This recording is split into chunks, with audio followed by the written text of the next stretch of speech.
Welcome to Virtual Staff Room, conversations with leading teachers about technology in the classroom. My name is Chris Betcher, and this is episode 2, The New Web.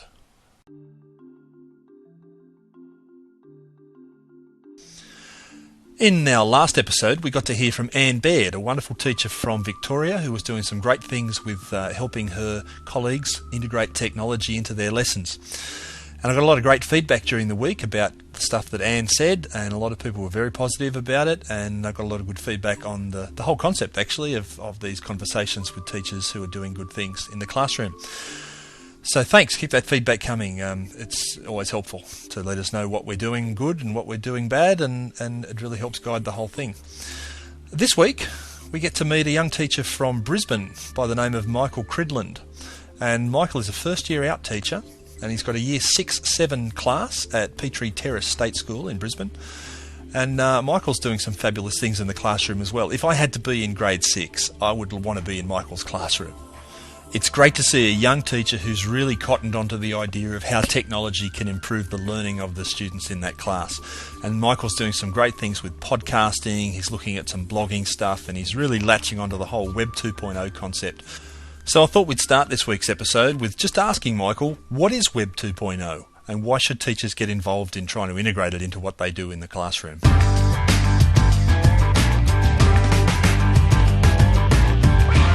So how would you, what do you think of when you think of Web 2.0? Loosely, I suppose it encompasses all the web-based applications that are around at the moment that enable people to interact and share online. Yeah. As opposed to the old Web 1, I suppose, where everyone was more of a consumer of information. These days, with Web 2, people are able to produce and share their info and collaborate. Yeah, I know there's a lot of people that don't like the term Web 2.0 because it's a bit of a geeky term that kind of no one really knows what it means. Yeah, for sure. But where it really made sense to me was when I heard someone refer to it as the read-write web. Yes, it was the web you could not only read from, but you could write back to it. You could contribute to it. That's right. And that's when it made sort of, I get it now. I've been hearing the term for a long time. And I guess to put it in perspective, if you think back to the good old days, the days of GeoCities and some of those really early sites that let people go on and contribute stuff to the web, all you could really do was set up a web page and you could maybe put your name on it and maybe a picture of yourself and a little bit of information about your favourite things and how many pets you own, that type of thing. Whereas now, the whole Web 2.0 concept now seems to be about giving people a voice to actually contribute on a regular basis to this huge volume of information we call the web. That's right. I suppose also that comes into the Web 2 thing is the fact that we have more say in choosing what we pull from the web rather than having things pushed onto us. Now, you're talking about things like feeds, RSS feeds? Yeah, RSS feeds and that sort of thing, yeah. Now, we should probably explain that so people know what that's about too. And that, you want to have a go? Well, I don't know the technology behind it, but and I've only recently set up an RSS reader myself. I've gone with I've tried out a couple, but I've gone with Bloglines, and that's an online application which allows you to, if you see a blog or something online with an RSS feed, you're able to then subscribe to that feed, and when something new is published to that space online, you simply go to your reader and the new news is generally in bold. Yeah. So that you're able to see, okay, someone's published to that space. I'm interested in that space because I've subscribed to it in the past for whatever reason, and you can then go and read it at whenever you want. Yeah, RSS. I think the whole concept of RSS, which stands for really simple syndication, I think that's really the backbone of this whole Web 2.0 thing.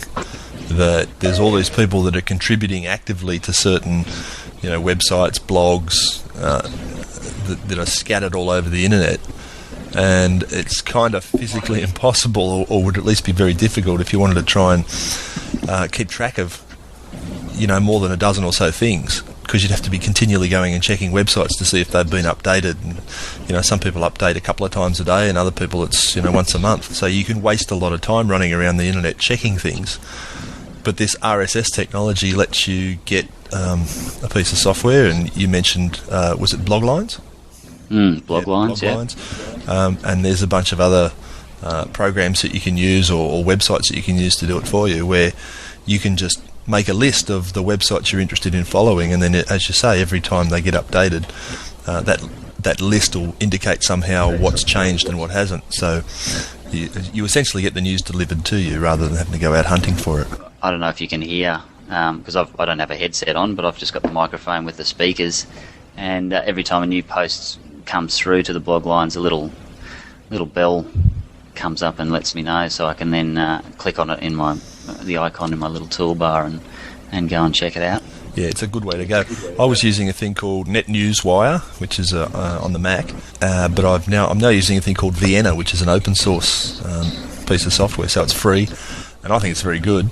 I think on Windows you have things like FeedBurner, FeedReader. And speaking of the whole RSS thing, it's great for one example is a school's website that I came across recently. I think it's Banksia Beach State School here in Queensland. Right. And I don't know if it's necessarily blogging software that they've used, but they've used some sort of software so it looks like a blog, and they do have an RSS feed attached to it. So if you were a parent or a student or someone in the community who was interested in, following the goings-on in that school, you simply subscribe to that feed. Yeah, it's a great idea. And that's the other great thing with Web 2 blogging is the fact that it is so accessible to anyone and everyone. Like you were saying, in the past there was things like GeoCities, which was pretty easy, but I never really got into GeoCities, but I think you needed to know a little bit of HTML. Yeah, it was all still very geeky. Yeah.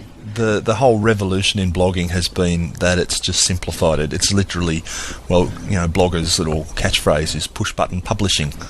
Yep. And that's really what it is. You click a button, you type something, and you push a button, and it's live. So there's really no excuse. If people wanted to try blogging, there's certainly no technical barriers to why they couldn't do it. No, that's right, and it's because it's so easy. It's something that you can very easily bring into the classroom, and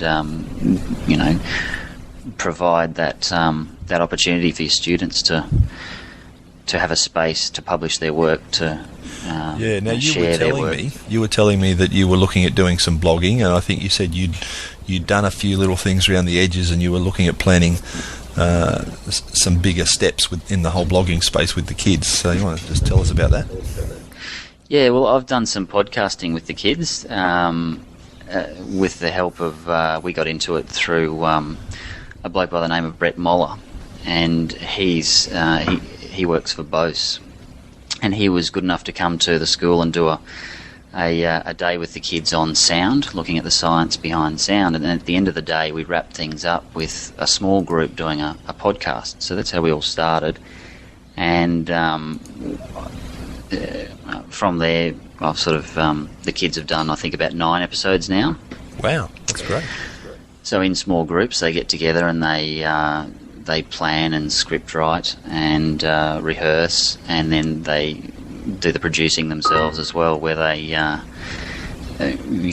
sit down at the Mac that the school was lucky enough to was good enough to purchase for the class to use. So we've been podcasting with that, and our blog is basically a space for us to host our podcasts at the moment. I'd like to develop that further. I was looking at giving kids or getting kids to start their own blogs, maybe using the learnerblogs.org framework. But that's a great service that James Farmer provides. Those learner blogs. Yep. I've seen what you're doing with your students, and that's inspired me as well. But I think I'm going to have to rethink that, because I've had some news just recently about having to keep things within the Ed Queensland framework. Yeah. So I'm going to have to look into that a little bit further. Maybe go down the track of something like the Banksia Beach website that I was speaking of before. Do you think I'm not singling EQ out at all, But do you think the education systems that be are right around Australia and probably in other parts of the world kind of need to get up to speed with some of this stuff? Yeah, definitely. I was just reading through some stuff this morning, actually, and I was going through, well, what are Web 2 applications, and I was looking at podcasting and blogging and RSS readers and wikis and Flickr and YouTube and MySpace and all these applications that allow everyone to share and to collaborate and to really, be producers of their own information online. And to say that you can't be a part of that is just, it's ridiculous, really. I think we try and overprotect the kids sometimes, and the power of all this stuff is the fact that it's out there in the wild, and it just seems to me that if you try and put it inside, inside the fence and build a big wall around it so that the world can't see what the kids are doing and the kids don't become part of what the world's doing, then it kind of loses a lot of its relevance and its power, I would have thought. Well, I'm going to have students coming to me and saying, come and check out my photos on Flickr, or, have you seen my latest MySpace, update, or whatever it might be, or, I've made this wiki, Mr. C, come and check it out. And, it's going to be a little bit strange if bodies like EQ don't quickly get themselves up to speed. If they want us inside their walls, so to speak, they need to provide, similar applications within those walls. Yeah, if that's at all possible. That would mean that parents and stuff who wanted to go and have a look would need a password to get in? I hadn't really thought of that, but I suppose that would be safest from their perspective. But I think what I was told, I was speaking to Adrian Gregg. He's the yep. I think he's the manager. I could be wrong. He's had a recent job change, but manager of the ICT Learning Innovation Centre on the Sunshine Coast, yep. In Queensland, and that he was kind enough to notify me that I might need to change my tact, so to speak. I think the main thing was that publishing outside of the walls would not allow them to then take off student work if down the track someone ever complained. Yeah. Very hard to unpublish something once it's published to the web. I can understand where they're coming from there with all the legalities, but it's a difficult one. Yeah, it is a tricky one. Now, you mentioned a few other things there, podcasts and wikis and things, and again, just to for the people who maybe aren't that familiar, I mean, if they're listening to this, they're listening to a podcast, so I'm assuming that they kind of have an inkling about what that's about. But I'm also encouraging teachers to maybe take this podcast and burn it to CD and give it to other teachers, who maybe aren't so tech savvy. So I guess just to clarify that, a podcast is to record something, an audio-style program, like a radio-style program, record it in a format that the computer can deal with, like an MP3 file, and then make it available on the internet. And then we wrap this RSS feed thing around it again, so every time a new episode is released, it'll automatically notify you of it. So that's podcasting. And wikis is another interesting one. I'm actually thinking wikis is probably going to be the killer application of Web 2.0. Because I suppose it allows so much collaboration. Because it allows collaboration, and because it's a lot more freeform than blogging.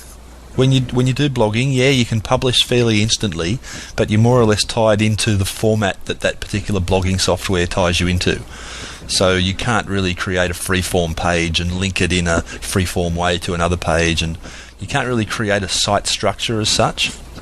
Whereas with a wiki, it's basically a completely freeform way of approaching a website, while also keeping that website completely editable and push button simple. So in that sense, I'm starting to think wikis are really, really powerful.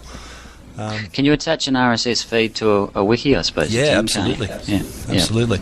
I've been running I'm in Canada at the moment, as you know, and before I left for Canada on this teaching exchange, I started a little wiki project that kind of got more or less just off the ground, and then I left Australia for 12 months. So it's kind of sitting in a hiatus at the moment doing nothing, and I plan to get it activated again when I get back home.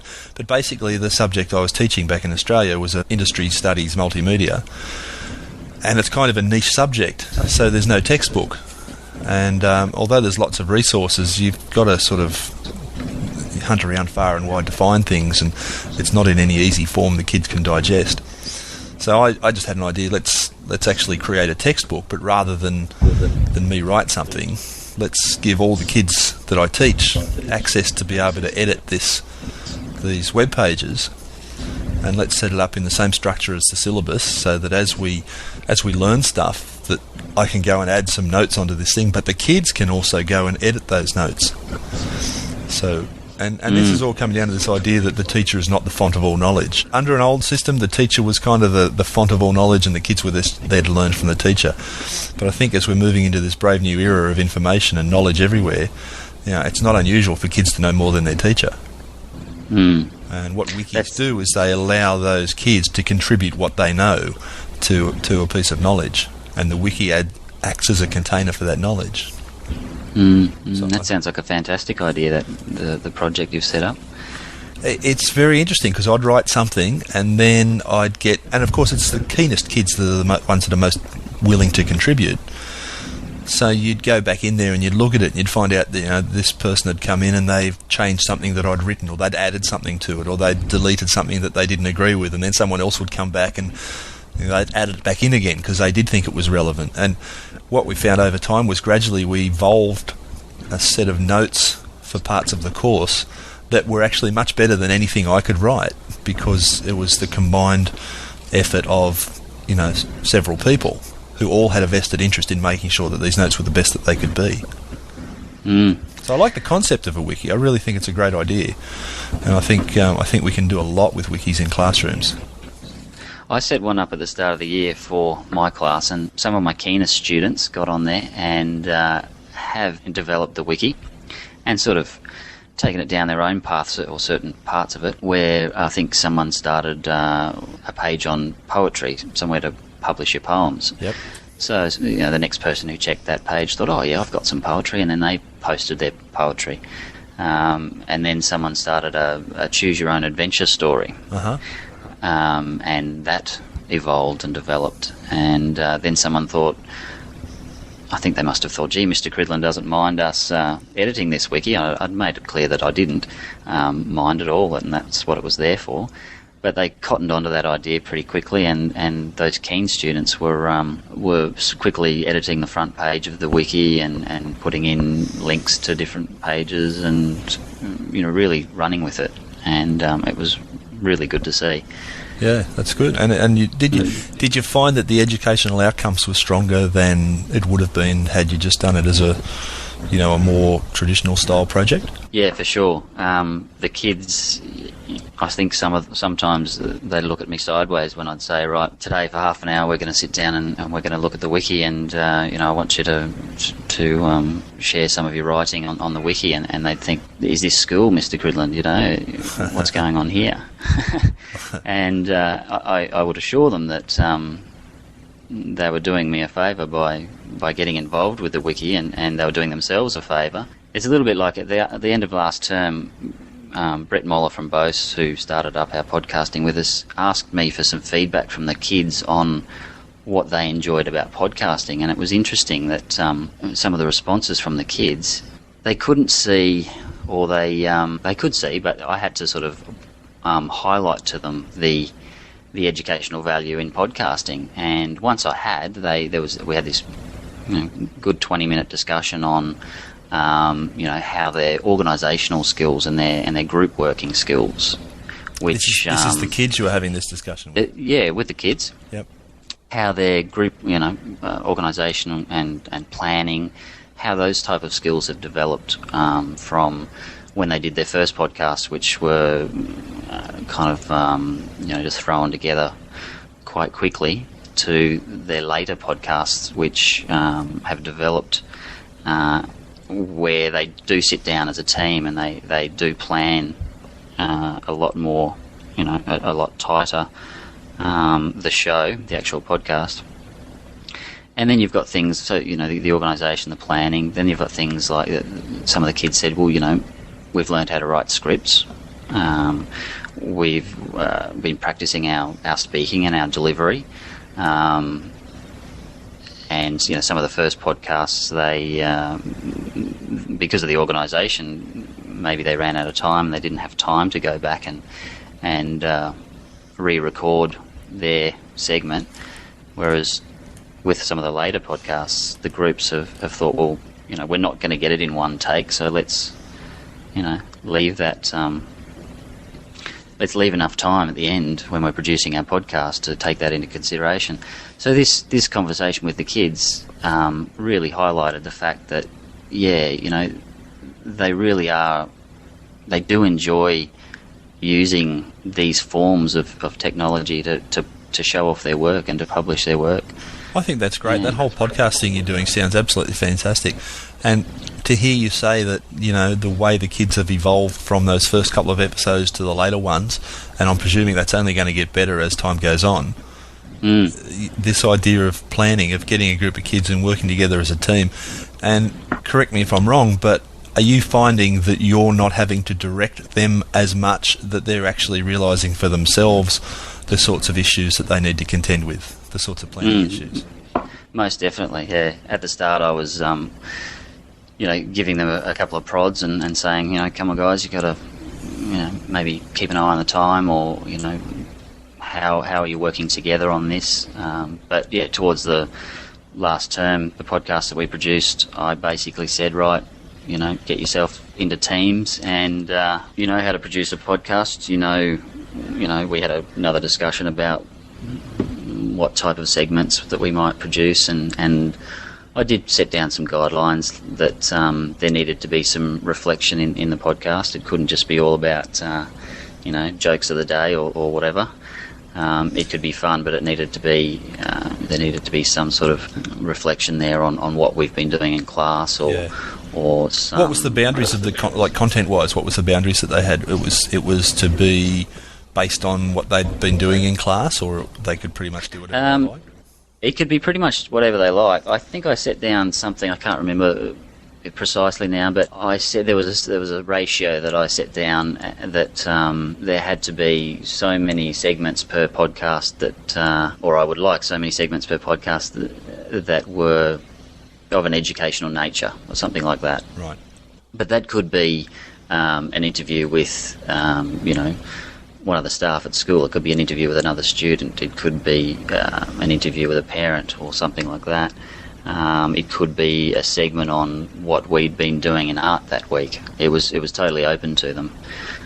So of course they had to then sit down and say, well, such and such really wants to do a comedy corner segment. Well, if we're going to do that, then we've got to make sure we're fitting into Mr. Cridland's ratio here, and that was interesting to watch, from my perspective.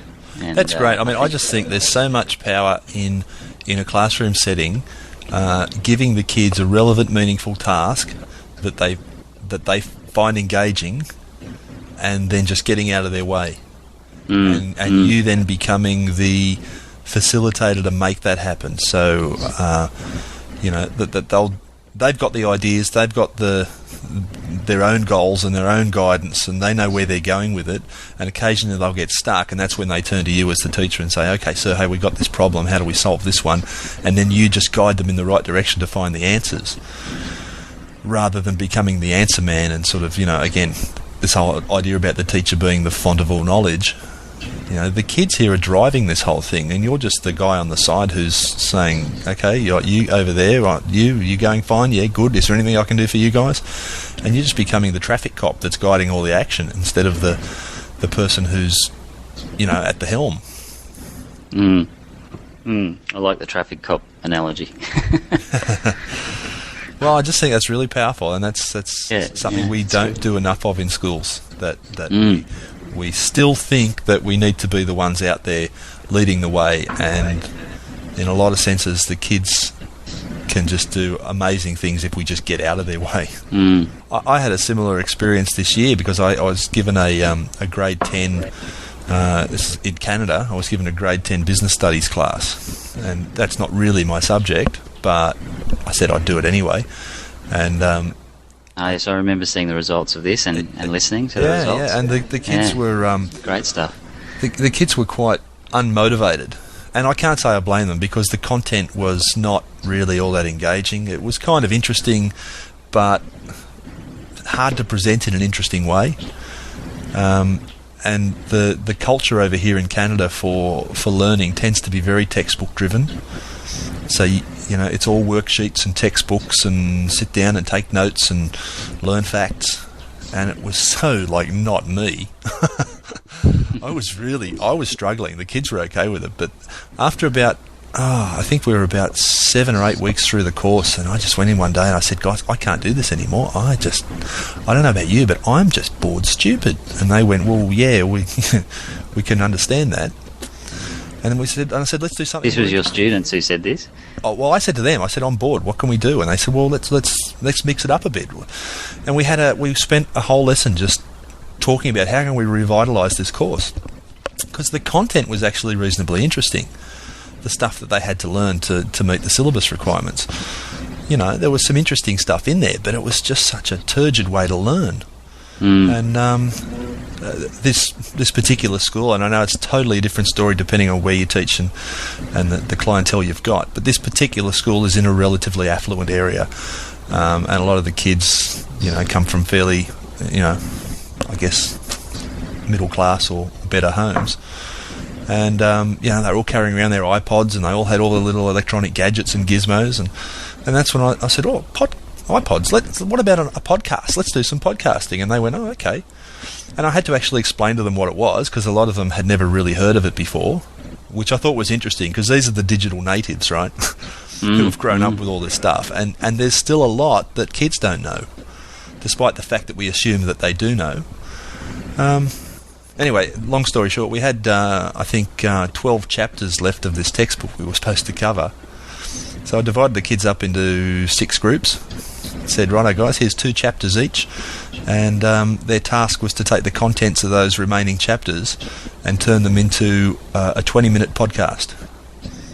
And I gave them some fairly detailed guidelines about what I expected in terms of quality. And I structured the assessment, because they were all so hung up on assessment, it's so different over here, well, to what I'm used to anyway back in Australia. The kids here, it's all about marks. It's all about passing and failing. And so I set it up in such a way that if they really wanted to pass well, there were certain things they had to do, and they weren't easy things.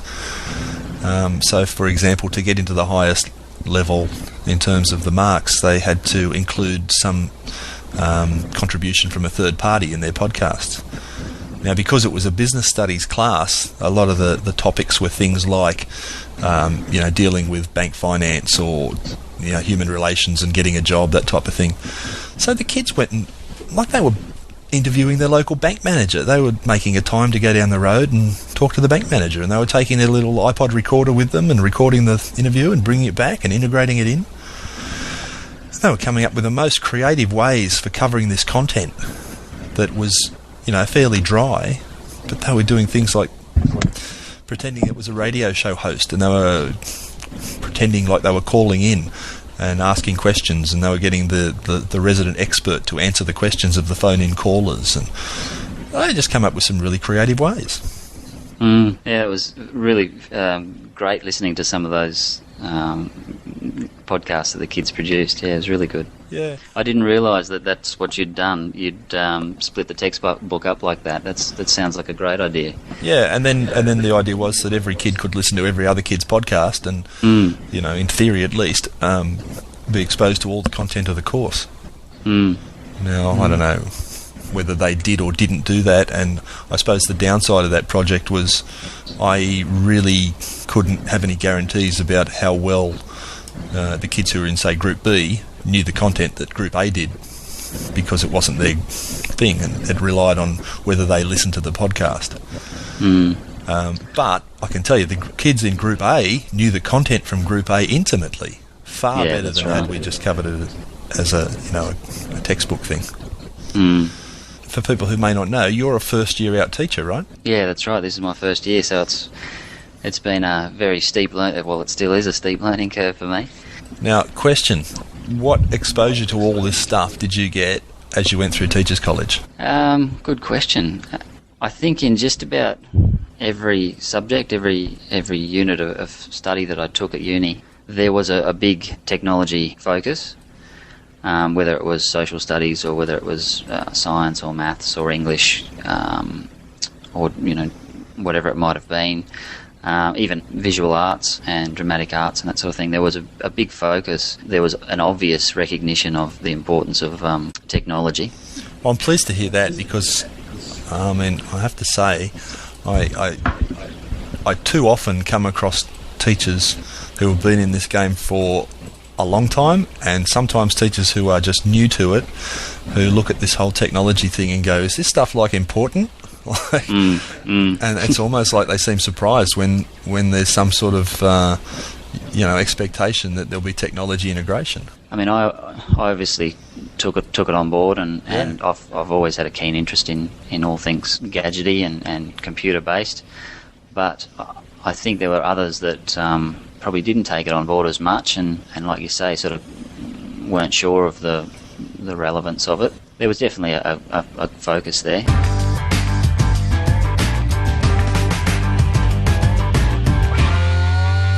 And that wraps up today's show. Thanks again to Michael for those pearls of wisdom. There was some really good stuff in there, that stuff he was doing with podcasting and how he was getting the kids to work in teams and groups. Some real gems in there. So thanks for sharing that with us, Michael. If you've got any questions or comments, or you would like to know anything about the Virtual Staff Room, you can visit us on the web at www.virtualstaffroom.net, and you can leave your comments there on the blog, or you can find all the information you need to know about how to subscribe, how to access the program. And of course, if you'd like to contribute to Virtual Staff Room, if you're doing some good things with kids and technology in the classroom, then by all means drop me a line, and we will be happy to talk to you and share it with the rest of the world. That's about all for now. So thanks again, and look forward to seeing you next time on Virtual Staff Room.